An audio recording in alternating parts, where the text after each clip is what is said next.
Bonjour à tous, vous êtes sur le podcast À bout de taf, celui qui s'intéresse aux crises du travail.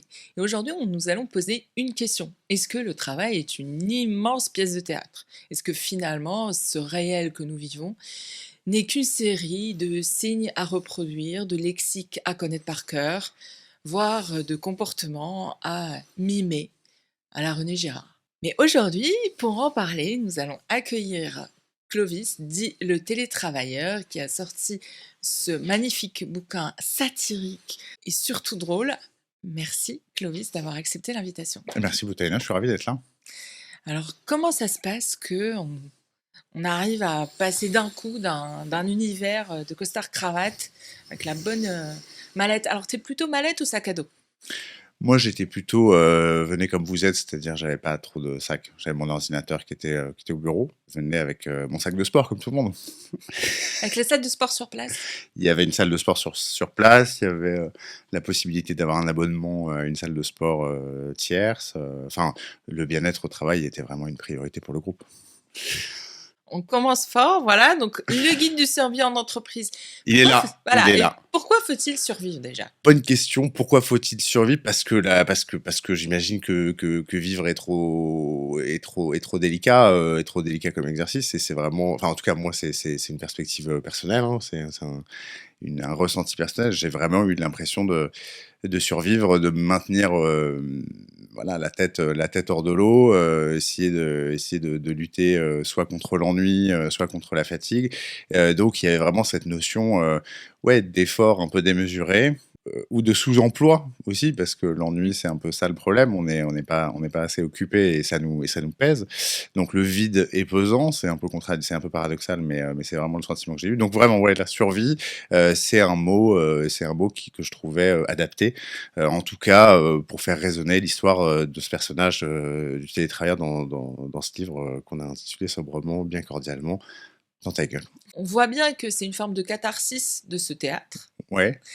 mais que finalement, on a quand même besoin de ce théâtre. Ah, complètement. Et Ouais, ouais. c'est ça qui, Ah oui. enfin, d'une certaine manière, enfin voilà, j'insiste parce que avec l'IA, potentiellement, ce théâtre est détruit.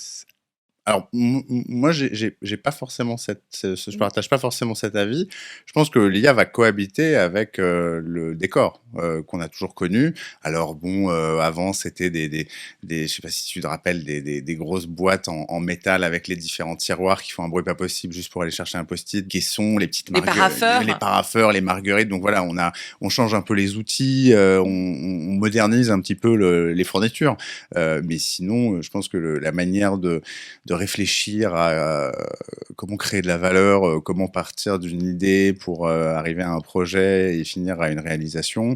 Je pense que ça, c'est on va dire des invariables, on va Mm. dire de la vie en entreprise. Donc, je pense que on essaiera toujours de créer de la valeur, on essaiera toujours de fournir des produits Faut et des quand même services. s'occuper. Enfin, non, mais on va quand même avoir une activité. Et l'IA, là-dedans, je pense, est un outil. On pourra parler de l'impact de l'IA sur certains métiers. C'est clair que certains métiers sont voués à disparaître, ou en tout cas sont voués à être profondément transformés. Mais moi, je pense pas que ce soit une mauvaise chose, on pourra en parler. Tu écorches et écornes à chaque fois, à chaque figure, chaque répétition. Je veux pas spoiler, donc je vous laisse lire et découvrir. Mais comment t'es venue cette idée-là? À quel moment tu t'es dit cette vie n'est pas faite pour moi, euh, ce bonheur bourgeois de cadre modèle, je brûle ce statut social et je choisis une autre voie. Je sais pas si je tourne le dos véritablement à un statut, parce que moi, dans ma reconversion, j'ai essayé de rester, comment dire, en phase avec le statut que j'avais, mais en ayant une autre fonction ou une autre activité. Euh, le statut, c'est être humain heureux. En fait, c'est ça. C'est parce que on a souvent tendance à se dire que le statut, c'est sa fonction, C'est une c'est son marque, rôle. c'est une Voilà, moi je fonction. travaille pour telle Oui, entreprise, je suis dans telle direction, et donc il y a il y a une sorte on estampille, D'identité. voilà, d'identité, qui est une identité professionnelle et qui, effectivement, concourt à fabriquer un statut. En fait, je change un peu ma réponse, pardon. J'ai changé de statut, oui, sans doute, aux yeux ouais, oui, oui, aux yeux des gens, j'ai peut-être enfin, maintenant, je me présente plus comme, un mec qui est en train de rater sa vie dans le secteur bancaire, quoi et je me présente plutôt comme voilà, un créatif, qui essaie de joindre les 2 bouts, qui à la fois, crée du contenu sur les réseaux sociaux, mais qui travaille et cherche à travailler de plus en plus, main dans la main avec les entreprises pour essayer de faire évoluer un petit peu les mentalités, que ce soit en travaillant avec elles, sur des supports de com internes, mais aussi sur des projets, de transformation, de l'accompagnement. Alors moi, je suis pas, enfin j'étais consultant d'organisation et je travaille sur les sujets de transfo, mais aujourd'hui, j'ai envie de faire, oui, la même chose, mais différemment. C'est un peu bateau dit comme ça, mais c'est-à-dire que je pense que mon rôle, il est plus, dans, la mise en image d'une réalité qui, dès lors qu'elle est, verbalisée ou formalisée ou mise en image, bah, en fait, elle est visible et donc on peut partir de ce point de départ pour ensuite,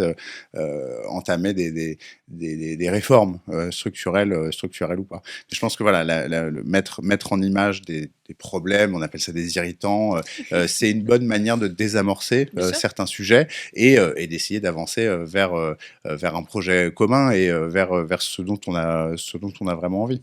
Et puis, c'est une forme de légèreté Ouais, voilà, c'est qu'on ça. apporte parce que Mmh. il y a quand même on est en train de parler de domaines qui se prennent quand même pas mal au sérieux, Ça hein. se prend le chou, ouais. Ah ouais. Pour avoir fait, aussi des propales, pour avoir fait Mmh. des missions de conseil, enfin voilà, on vient avec, voilà, la Ah pesanteur, ouais. d'un rôle Ah comme si ouais, on ouais. était le pape et qu'on allait C'est ça. donner, Ouais, la ouais. messe, Ouais, ouais, non, mais c'est ça. C'est vraiment ça. Je pense qu'en fait, le sérieux qu'on met, dans la forme, c'est d'une certaine manière pour compenser la vacuité de la propale. C'est-à-dire que plus c'est pompeux, plus c'est pompeux, plus c'est creux, plus c'est venteux, plus c'est vide, et plus le nœud de cravate doit être impeccable, ouais, les chaussures doivent être cirées, le costume doit être sur mesure, la marque de la montre, voilà, c'est ça, la barbe est taillée impeccable, parce qu'on sait qu'on s'engage dans un numéro de claquette devant des gens qui ne sont pas sensibles forcément à ce numéro de charme. Ou alors si, parce que c'est un peu ça, moi, mon sujet, c'est-à-dire que il y a un jeu de collaboration. C'est-à-dire que, je le disais par ailleurs, personne n'est dupe, mais tout le monde joue le jeu. En fait, il y a il y a une vraiment forme d'adhésion ah ouais, complète tout à à fait, ce ouais, théâtre. ouais. Tu le disais tout à l'heure, on en a besoin de ce théâtre. Ouais. On en a besoin parce que c'est des repères, systémiques, Mmh. institutionnels, sociaux aussi, socioculturels, tu vois? En fait, on a besoin d'entrer dans un système ou dans une arène, où il y a des codes. Parce que en fait c'est marrant parce que ces codes, ils sont implicites. Mmh. C'est-à-dire que le règlement intérieur te dira jamais, ces codes cachés. L'IA va mourir avec ça. Ouais, non, mais ton manager te le dira jamais non plus. Ouais. Un exemple tout bête, moi j'ai appris ça à mes dépens évidemment, mais je commençais, moi bêtement, tu me convies à une réunion à 8 heures, bah je viens à quelle heure? À 8 heures, 8 heures. à 8 heures, Non, voilà. il faut Bah non, dire à 8h tu moins viens à 10. 8 heures moins 10, Ouais. 8 heures moins 10, 8 heures moins le quart. Oui. Bon bah ça, tu vois, personne ne te le dit. Parce que moi je me dis, ça commence à, enfin tu vois, on est Non. convié à 8 heures, donc ça va prendre 5 minutes de démarrage. Non, non, les gens sont pressés, les gens sont efficaces, les gens sont productifs. C'est du haut rendement, hein. Attention, hein. On est en train de soulever vraiment des montagnes, donc il faut commencer à l'heure. La montagne ne va pas soulever toute seule, il faut. Surtout si c'est toi qui as convoqué la réunion. En plus, oui, oui, non, mais ça c'est. Mais moi, moi souvent, je convoque des. Enfin, je veux dire, j'envoyais des invitations, mais c'est pas moi qui étais à l'initiative de la réunion. Mais voilà, comme c'est moi qui envoyais les invitations, il fallait être là un quart d'heure avant pour ne servir à rien un quart d'heure avant et pendant tout le moment de la réunion et un quart d'heure après. Parce que mon feedback, si tu veux, sur la réunion, moi, disons que c'était difficile de pas s'endormir quand même. Mon seul Ça feedback. t'est déjà arrivé? Non, mais moi, Combien de j'insistais. fois ça t'est déjà arrivé de dormir pendant une réunion? Bah, jamais. Non, mais comme ça, fermé comme ça. Jamais, jamais, jamais. Jamais? Non, non. À la Chandler? Oui, mais tu peux pas, tu peux fermer les yeux une Ah, comme seconde. ça? Oui, effectivement, mais c'est pas dormir. Non, pas dormir, mais Mais comme ça. non, moi j'avais une technique, je l'ai dit par ailleurs, mais moi j'avais une technique parce que on n'avait pas le droit de dormir, quoi. Ce qui est Oui, mais audible, c'est hein. normal. Ce c'est audible. Mais bon, au bout d'un Et donc moment, moi, je c'est m'enfonçais une aiguille à nourrice dans la cuisse. et tu en avais Je sur l'avais toi? j'en avais une toujours sur Aïe! moi, ouais. Mais petite, tu vois, c'est une petite pichenette, hein, tu t'enfonces Ouais, pas ça pendant ouais. sur 5 centimètres dans la cuisse. Mais tu te fais une petite pichenette, vraiment un truc, ça, et en fait, ça provoque une réaction nerveuse Oui, et nerveuse, du coup, oui. Les hormones, stress. t'es obligé de Mmh. te réveiller, ça te réveille. Plus fort que le café.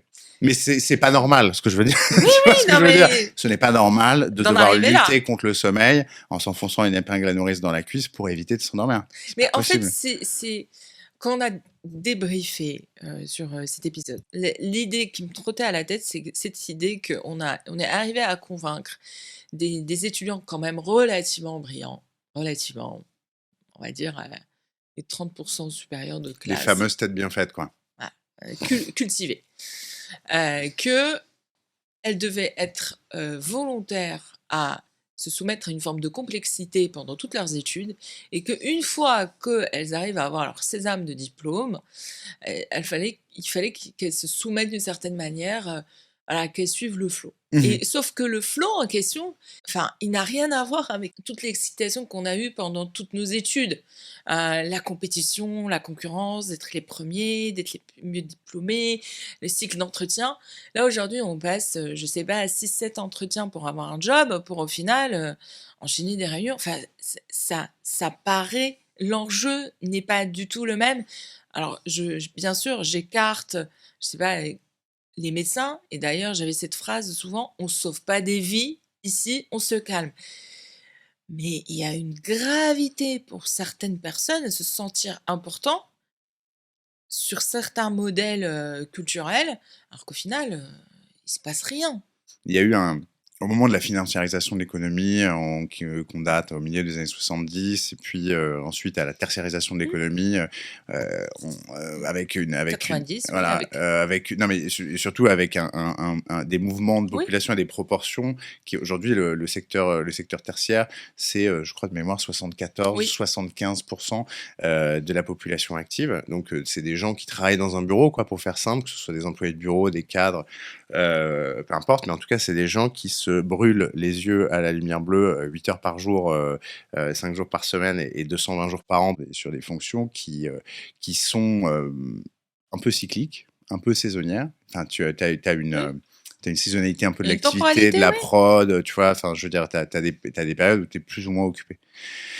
Et donc ce temps, il y a du temps productif, où là, tu même pas le temps de te poser la question tellement c'est avilissant ce qu'on te demande de faire, quoi. C'est vraiment computer des données dans des cellules Excel, essayer de cleaner des fichiers, enfin, vraiment, c'est vraiment tu le confies pas à ton pire ennemi ce taf, quoi, tellement c'est chiant.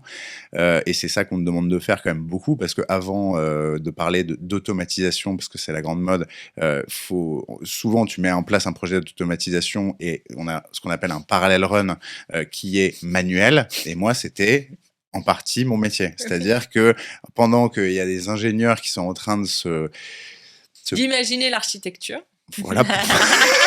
Merci beaucoup, Taïna. Voilà, tu as vraiment, ouais, merci, merci parce J'ai que été à bonne école. ça allait dériver. Donc pendant que tu as des gens qui se pâment d'automatisation, t'as des grouillots de service N-42 qui sont là en train de computer les données sur Excel manuellement parce qu'il faut rendre soit au management, soit au Ouais. superviseur, soit au truc, quand même les données en attendant. C'est vraiment à se tirer une balle, et ça m'a donné l'idée de cette expression. Putain, mais butez-moi, quoi.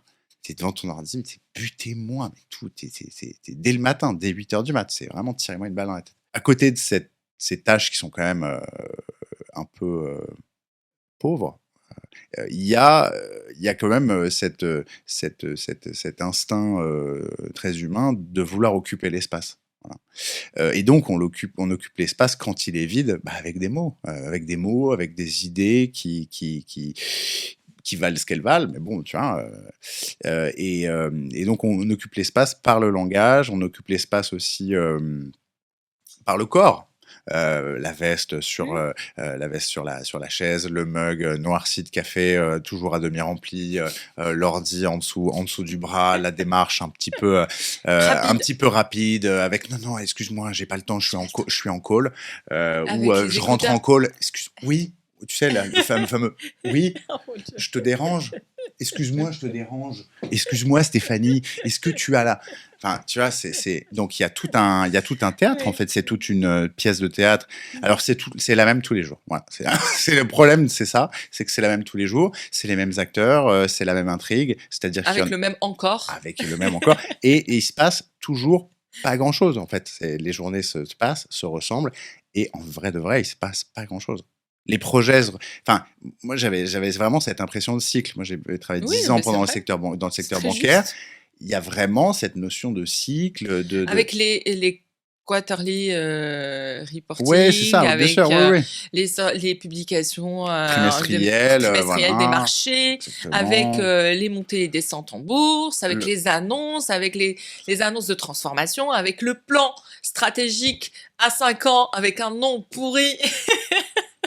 Je sais pas où ils sont restent tombés à Harmo- chaque fois. Harmonie 2030. Harmonie. Résilience, Résilience, vision verte. régénération. Oh là là. Mais Coopération, c'est terrible. co-construction. Oh la vache. La co-construction.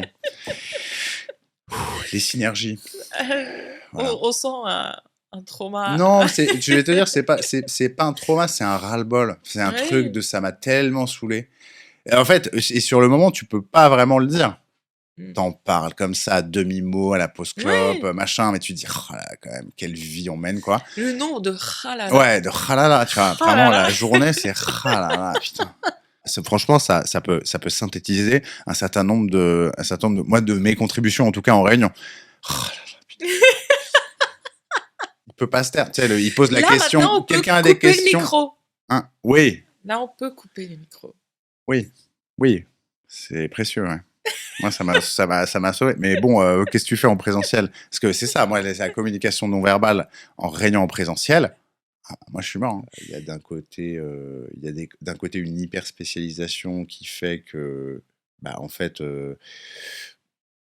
on arrive assez vite au bout du poste parce que en On a fait fait, le tour. parce qu'on a fait le tour en fait. Si tu es hyper spécialisé sur un sujet, bon bah tu vas peut-être te mettre une semaine, peut-être un mois, peut-être un an à maîtriser la matière, mais tu vas la finir par la maîtriser. T'es pas plus conquin, enfin, on n'est pas plus compté. Enfin, tu vois. Donc c'est sûr que cette hyper spécialisation, ça bouche un peu l'horizon. Parce que tu dis en fait, et puis cette hyper spécialisation, elle est limitée dans le temps. Parce qu'en fait, une compétence aujourd'hui, surtout une expertise, des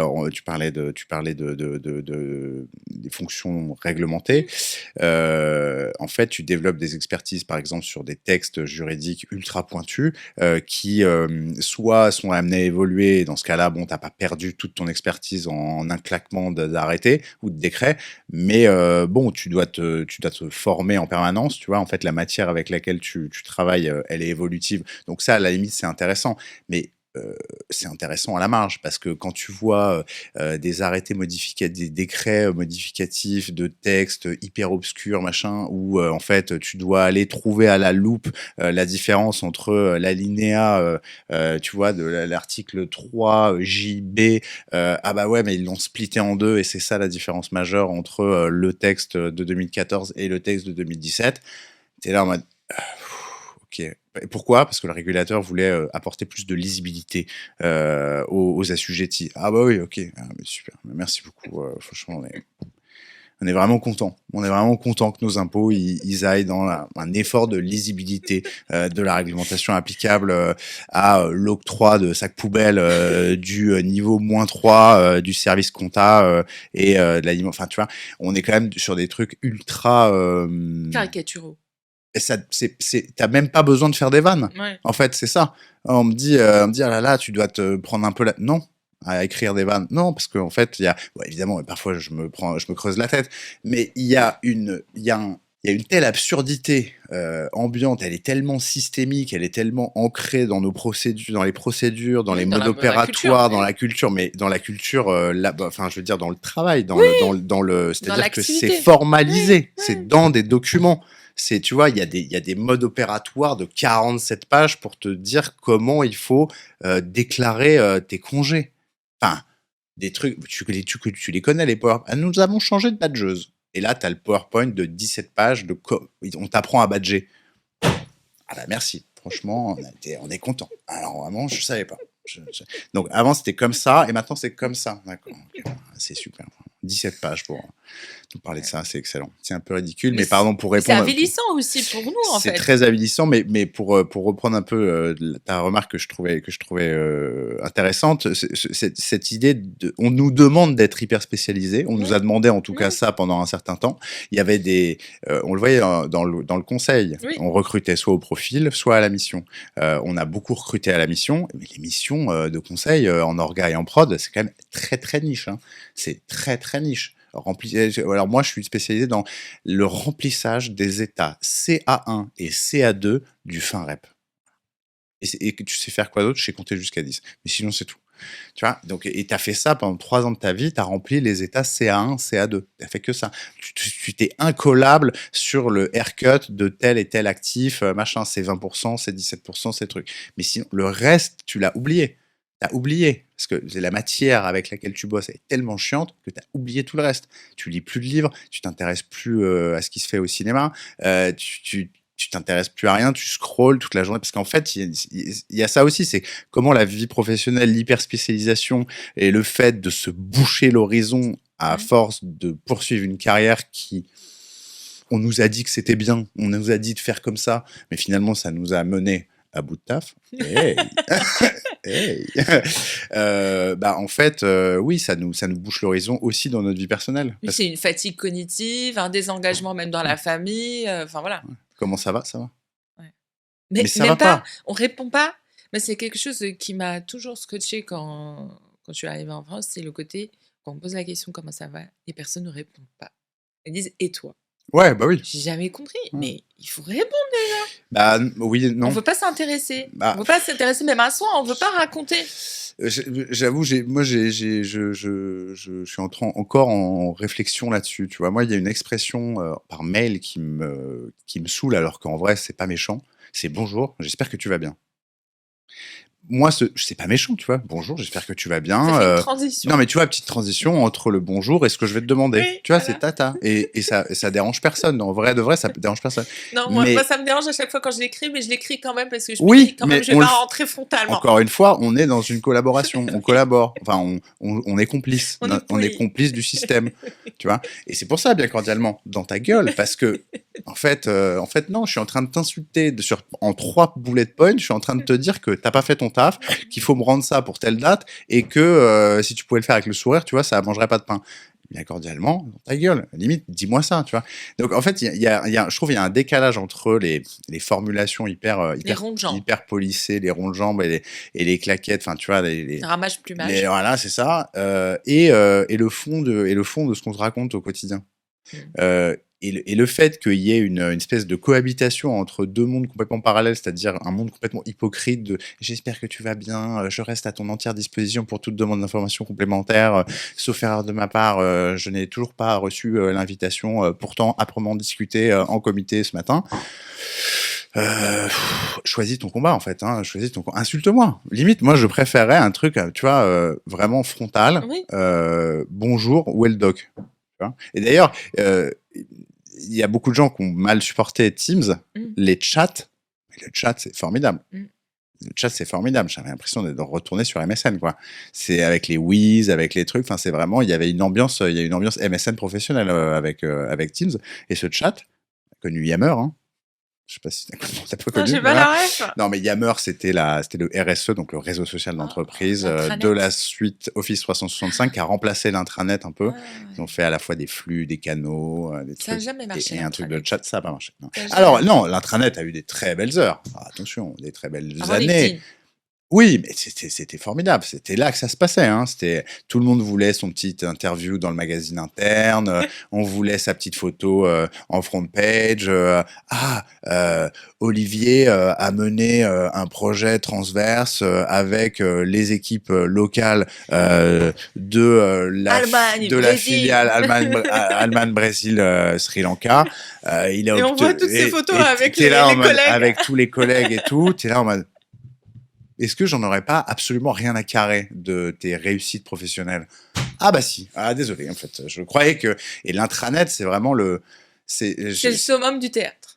C'est le papier glacé. J'y consacre un chapitre entier. Et d'ailleurs, il y a toute une partie du livre qui est là-dessus. Parce que c'est ça, au début, c'est fascinant. Ensuite, tu essaies de le faire, donc, et souvent tu réussis. Et ensuite, il y a une résonance. Tu mets cette réussite et ce théâtre dans une caisse de résonance, tu la fais résonner, ça s'appelle l'intranet. Ça s'appelle l'intranet ou ça s'appelle le magazine interne. Mais c'est en tout cas, c'est voilà, on est dans une Là, c'est quasiment mise en voilà, scène, l'officialisation du théâtre. l'officialisation de. Alors lui, il souffle vraiment très très fort. Lui, alors, il produit un vide, mais c'est premium. C'est-à-dire que c'est sublime. À écouter, tu pourrais te dire qu'on est en train de te chier dans les oreilles. Pas du tout. Pas du tout. On est en train de te raconter la durée de le projet X, Y dont tu n'as absolument rien à faire. Ce qui est dur, c'est que même en COMEX, ils ont cette pesanteur. Même en COMEX, ils sont obligés de passer des heures pour valider un communiqué qui va être en interne. Quelles photos ils vont choisir, quel style de slide ils vont valider pour l'actionnaire. C'est à tous les niveaux. C'est à tous les niveaux et je lis des commentaires souvent qui vont dans le même sens. Plus tu montes dans la hiérarchie, moins il y a d'oxygène, hein, forcément. Ils sont tous là en train de retenir leur respiration, mais parce que tout l'air a été soufflé. Et je veux dire, ils passent un temps fou à valider. En fait, j'ai jamais été niveau COMEX, donc je peux pas parler en leur nom, mais j'imagine un truc, c'est que tu as 90% des décisions que tu dois prendre, c'est des décisions hyper importantes, hyper structurantes, tu vois, qui peuvent avoir des conséquences, tu vois, positives ou négatives, parce que c'est pour ça que tu es DG, tu vois, finalement. C'est pour prendre des décisions et pour influer sur la trajectoire de l'entreprise. Donc forcément, dès qu'il y a une virgule qui dépasse, un interligne qui va pas, dans la formalisation du message, il y a un truc qui t'attire l'œil parce qu'on est d'abord attiré par des détails, en fait, par des choses. En fait, c'est aussi une manière, je pense, hein, tu vois, de respirer, parce qu'on se dit, putain, le management n'a pas corrigé des virgules et me faire revoir mes accords de participe passé, ils font pas grand chose, tu vois, la valeur ajoutée. Bah ouais, mais en même temps, c'est pas si évident que ça d'apporter de la valeur, de créer de la valeur, de développer une pensée originale, d'avoir une idée vraiment intéressante, pertinente, adaptée au contexte et qui peut aussi, parce qu'il y a cette notion de consensus à créer, quand tu es dirigeant, enfin quand tu es manager, il faut créer le consensus, il faut créer un accord. Faut permettre à un accord de se faire. Pas évident. Pas évident. C'est pour ça que moi, j'ai jamais été manager et j'ai jamais voulu l'être. Parce que c'est un métier, c'est limite une vocation ou pour moi, c'est un peu hors sol, hein. Le management, le vrai management, tu vois, la gestion d'entreprise et la gestion d'équipe, pour moi, c'est un truc de virtuose. Enfin, ça devrait l'être. Ça devrait être, comment dire, réservé à une élite. C'était le cas? Alors, c'était le cas. Ouais, c'était sans doute le cas. Moi, c'était pas. Enfin, en tout cas, moi, je suis arrivé dans l'entreprise. Non, C'était c'était déjà trop des tard. brels. Hein, c'était très vite des brels. Et moi, j'ai vécu juste le basculement entre les managers. On savait pas très bien ce qu'ils faisaient, mais ils étaient managers, tu vois, responsables de, La chefs de. récompense de la Voilà, patience. c'est ça, voilà. Donc, eux, ils étaient managers, d'accord. Et ensuite, on a nommé des managers de proximité. Alors ça, j'ai adoré, parce que en fait, ils n'ont de proche de toi que le fait qu'ils te soufflent dans la nuque pour te dire est-ce que ça bosse. Vraiment, c'est tout, quoi. La proximité, c'est juste parce qu'ils sont vraiment là. Là. Merci. Va souffler ailleurs, quoi. Non, mais. Donc pas évident. En fait, moi, j'ai beaucoup d'admiration quand même. Hein. Je critique, tu vois, la critique est aisée, l'art est difficile. C'est pas parce que c'est une détestation, c'est pas une critique enracinée dans la détestation. Tu vois, je pense qu'il y a un truc. Non, pas du tout. C'est plutôt une critique de déçu. C'est plutôt déçu, effectivement. Voilà. C'est plutôt une déception. En fait, alors ça fait peut-être résonner aussi une partie de mon, tu vois, de ton vécu, de mon vécu, de mon éducation. Mais moi, je suis désespéré à l'idée que les figures d'autorité ne sont plus légitimes aujourd'hui, ne sont plus audibles, parce qu'elles se sont complètement, tu vois, vidées de leur substance. Elles se sont, on a perdu confiance. On a perdu confiance en toutes les figures d'autorité. Les parents sont à bout, les instituteurs, institutrices sont à bout, les flics sont à bout, les manifestants sont à bout. Tout le monde est à bout. En fait, tout le monde est à bout, et on n'y arrive plus. On n'arrive plus à croire à la vérité. Je sais pas, maintenant, tu es entrepreneur, Mhm. je suis sûre qu'il y a des activités que tu adores faire et puis il y a des activités que tu n'aimes pas trop. Ouais. Et pourtant, tu les fais quand même parce qu'au bout de la chaîne, tu sais que c'est, on va dire, ta chaîne de valeur à toi, ton business model à toi. Bah, c'est ça, et c'est ce en quoi je croyais pas du c'est ce en quoi je ne croyais pas du tout quand j'étais salarié.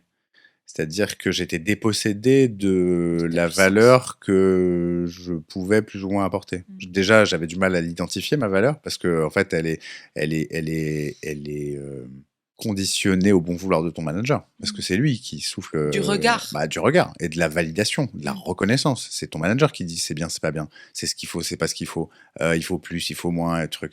Donc c'est lui qui souffle un peu le chaud et le froid sur ta réussite et Mmh. sur ta valeur, sur ton intel, sur ton utilité, etc. Et quand tu es entrepreneur, bah, c'est toi-même qui es vecteur de cette reconnaissance-là, de ce regard-là. En fait, il n'y a que toi qui peux apporter ce regard-là à ton travail. Donc, déjà, c'est vachement valorisant, mais c'est aussi responsabilisant avant d'être valorisant. Ce qui est valorisant, c'est le fait que tu es responsable de ta Mmh. chaîne de valeur. En fait, la valeur, c'est pas oh putain, ça génère plein de chiffre d'affaires, tu vois. C'est plus, tiens, je suis propriétaire de toute la chaîne de valeur. Donc, il y a un côté valorisant parce que tu es à l'initiative et tu es responsable de toute ta prod. Et ça, c'est assez charmé, déjà, comme sentiment, parce que tu te réappropries quelque chose dont tu t'es toi-même dépossédé, parce que le salariat, c'est un choix. Hein. Je veux dire, personne te force à aller toquer à la porte des entreprises, à dire bonjour, j'aimerais me faire exploiter pendant les 40 prochaines années, s'il vous plaît. Personne t'oblige à faire ça. Pourtant, il y a un conditionnement. Il y a un Alimentaire aussi. ouais, mais il y a un conditionnement, tu vois, moi, ce truc-là du salariat, alors que mes parents sont entrepreneurs. Hein. C'est vrai? Ouais. Et donc, ils sont tous les deux entrepreneurs. Mes parents ont connu des difficultés, Ouais. des difficultés en tant qu'entrepreneurs jusqu'à des situations assez graves de faillite, etc. Donc, vraiment, on était en délicatesse avec la vie, on va dire. Et donc, ça fait flipper. Et donc, ils encouragent leurs enfants Oui. à ne pas faire ça. Avoir un À confort avoir, financier, voilà, parce une qu'ils stabilité. ils veulent pas que leurs enfants aient à vivre ce stress de l'entrepreneur où putain, ça marche plus, où ça marche pas. Tu vois, t'as tout misé, t'as tout donné. C'est ton idée, c'est ton bébé, c'est ton projet, tu y crois dur comme fer. En fait, ton idée, je suis désolé, mais t'avais 10 ans de retard ou 10 ans d'avance. Mmh. Donc, c'est pas le bon moment, ou alors ton produit est pas adapté, ton service est pas adapté. Ciao, bye, tu t'es endetté sur track, t'as fait du love money, t'as fait du truc, des investissements, tout le monde te tourne le dos parce que voilà, c'est terrible. C'est assez terrible. C'est pour ça que le soloprenariat, déjà, c'est assez nouveau et c'est un modèle assez alléchant sur le papier parce que c'est responsabilisant, c'était ton propre patron. Euh, mais derrière, Tout le monde ne peut pas le alors faire. Il y déjà a tout des le monde, structures de ouais, coûts aussi qui oui, sont oui, incompressibles. c'est Hein. ça. Et après, c'est à quoi bon en fait être à ton compte si c'est pour faire du salariat déguisé. Moi, j'ai un Freelance. ami que j'adore Mmh. qui avait une carrière toute tracée, bon, qui s'ennuyait profondément, mais qui avait une carrière toute tracée dans la banque dans laquelle on bossait. Il m'a dit, franchement, c'est trop, c'est pas possible. Je vais me mettre freelance. Donc, je vais être mon propre patron. Et je dis, mais pour faire quoi? Il me dit, bah, pour faire la même chose. Je dis, mais tu crois vraiment que c'est le statut qui va faire que. Donc, c'est pas le statut. Tu vois, on revient au tout début, mais c'est pas le statut. C'est pas parce que tu es freelance que forcément tu vas être plus épanoui. Ni avec plus de puissance, parce que en Voilà, c'est freelance, ça, ouais, ouais, ouais. au contraire, il y a une Parce forme qu'un un d'esclavagisme. bon freelance, son parcours, il est internalisé. Oui. Un bon freelance, au bout de 3 ans de mission, il prend un job en interne. Ou un bon freelance, il finit par avoir un produit où il travaille 4 jours par semaine, quoi. Enfin, Oui, il ouais, se ouais. rend suffisamment Ouais, autonome ouais, pour avoir le temps de ses loisirs qui lui c'est ça. permettent Ouais. ses Mm. hobbies, son sport, Mm, machin, mm. ou d'écrire des Ouais, ouais, livres. ouais. Mais après, il y a des gens qui sont obnubilés par le taf. Moi, j'ai aussi vécu ce Mm. truc-là en entreprise, de gens qui sont mariés à l'entreprise. C'est matin, midi et soir. La fusion, elle s'opère, elle finit par s'opérer. Ah, mais j'ai des gens, ils sont. Mais je voyais ça avec Petite fanatique. non, mais beaucoup d'admiration. Ouais. Enfin, de l'admiration un peu, de l'admiration Suspicieuse et quand un même. peu de la peur, quoi. Je dis, ah, putain, c'est possible. Non, parce que je me disais, moi, c'est pas mon cas, tu vois. Ouais. Je suis pas du tout là-dedans. Je vais pas m'engager, enfin, tu vois, Mm. corps et âme dans un job auquel je crois pas. Et c'est souvent ces gens-là qui te reprochent de pas Bien faire sûr. comme eux. Mais pourquoi? Et tu Moi, vois, j'y crois. moi j'y crois, moi je suis là, mais ouais, moi j'étais là à 7h. Mais je m'en tape en fait de ta vie, de ton agenda, de ton planning, si t'es là à 7h. Mais c'est fait grand bien t'en face, mon ami. Grand bien t'en face. Moi j'ai fini à 23h. Est-ce que c'est mon problème? Est-ce que là tu es en train de me raconter un truc qui est toi, ta vie, ton organisation, ton quotidien? Moi, tu m'as demandé de faire des trucs, j'ai fait des trucs. J'ai pas besoin de rester jusqu'à 23h pour prouver à je sais pas qui que je suis un salarié engagé et investi. À 23h, il y a plus personne. Donc tu vois, au-delà de 19h, il y a plus personne qui te voit, hein. L'arbre qui tombe dans la forêt, il y a personne pour savoir si ça fait du bruit, hein, si personne est là pour l'écouter. Donc donc il y avait ce truc-là. Il y a des gens qui n'ont même pas besoin d'être vus en train de travailler parce que en fait le costume a carrément contaminé leur intérieur. C'est-à-dire Leur que identité, en fait leur voilà, essence. eux moi j'ai un collègue qui me disait, moi si je pars avant 19h30, j'ai l'impression de voler la maison. Bon, le gars, il avait 63 ans, il était à 2 doigts de la quille La et Gen tout. X, quoi. Ouais, non, mais il était, tu vois, un peu à l'ancienne. Ouais. Mais il m'a dit cette phrase, voilà, avant 19h30, j'ai l'impression de voler la maison. Il y a un truc de probité, Ouais, tu vois, d'éthique, d'éthique professionnelle, de la conscience professionnelle. Ça, c'est un truc que j'ai entendu. Ce que je peux comprendre. Non, mais je peux le comprendre, je peux le comprendre aussi. Mais Mais il y a conscience professionnelle et mais avilissement, c'est pas ta pareil. conscience professionnelle, en fait, c'est de rester devant ton ordi à rien faire et d'occuper l'espace. Ils Parce que t'as font fait les quoi choses, c'est juste qu'ils non. la refont. non, mais ils font, en fait, le gars, il arrivait à 8h, il repartait à 19h, vraiment tous les jours, hein. Vraiment, il y a un métronome, le gars, une horloge suisse. Une horloge suisse qui indique toujours 10h10. Il foutait rien. Il ne faisait rien. Et il disait, j'ai l'impression de voler à la maison si je pars avant. Mais partez avant. Je veux dire, ne venez même pas. Parce que de toute façon, quand vous venez, ça ne sert à rien. Donc, c'est ce truc de... c'est une conscience professionnelle superfétatoire, superficielle, totalement. C'est artificiel. On est sur le présentéisme. T'es payé pour être là. On s'en fiche de ce que tu fais, vraiment. T'es payé pour être là. Ouais. On veut te voir. Moi, je faisais l'exercice juste pour le plaisir du sport, pour l'amour du football. Parfois, mon manager me disait oui, quand même, les horaires en ce moment, vous arrivez, hein, je vous sens un peu moins, dedans en ce moment-là. J'arrive à 9h30, 10h, tu vois. Je suis désolé, moi, il y a Paris. rien à faire. Je 9h30. vais pas arriver en avance et je vais pas arriver tôt, quoi.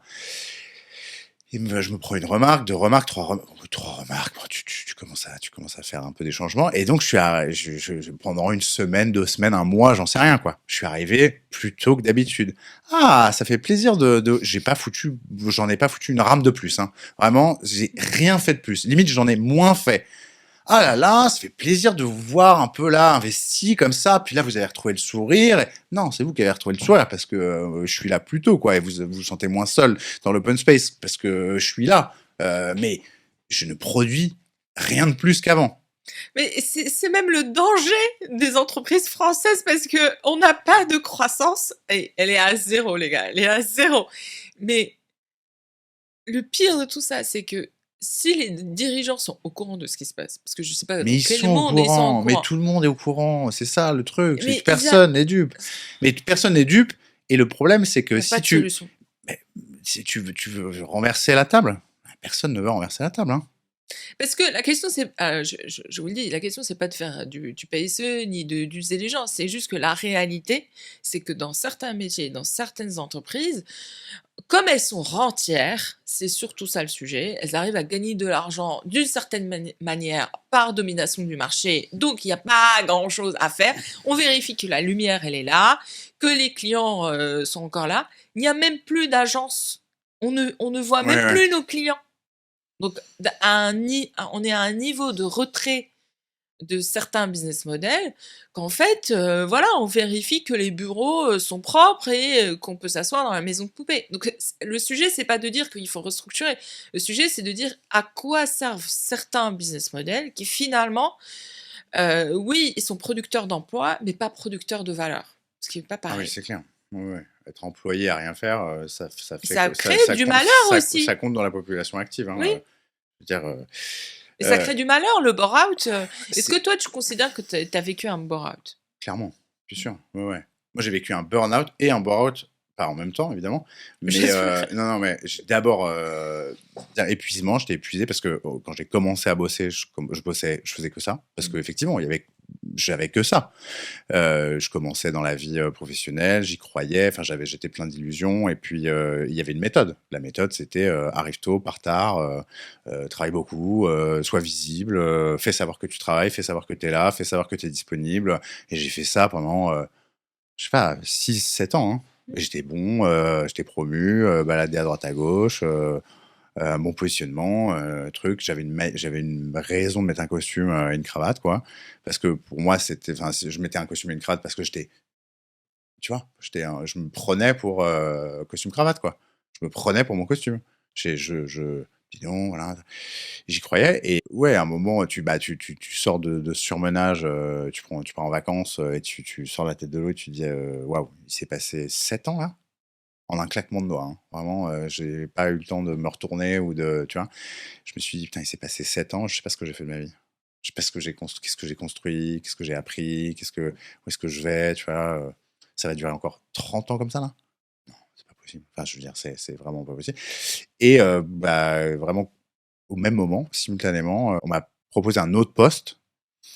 Je me suis dit: «Tiens, ça a l'air intéressant et tout» et en fait, tu développes une sorte d'accoutumance au bullshit. Mmh. C'est-à-dire qu'au début, il est insurmontable, il y a plein de sigles, il y a plein de trucs hyper complexes à gérer et en fait, la mécanique est la même partout. Donc j'étais dans une organisation, j'étais au siège au début, j'étais en fonction centrale et ensuite j'étais une fonction centrale dont l'activité était de, contrôler la production d'entités locales.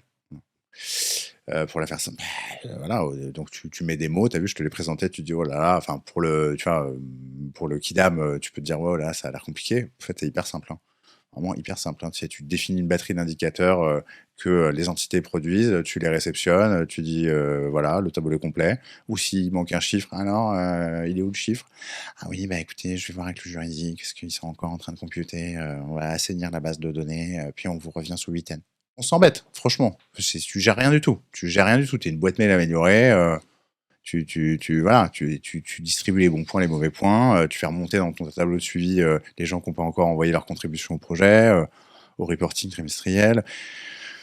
Enfin, super chiant, quoi. Et Super, là, le super chiant. bore-out.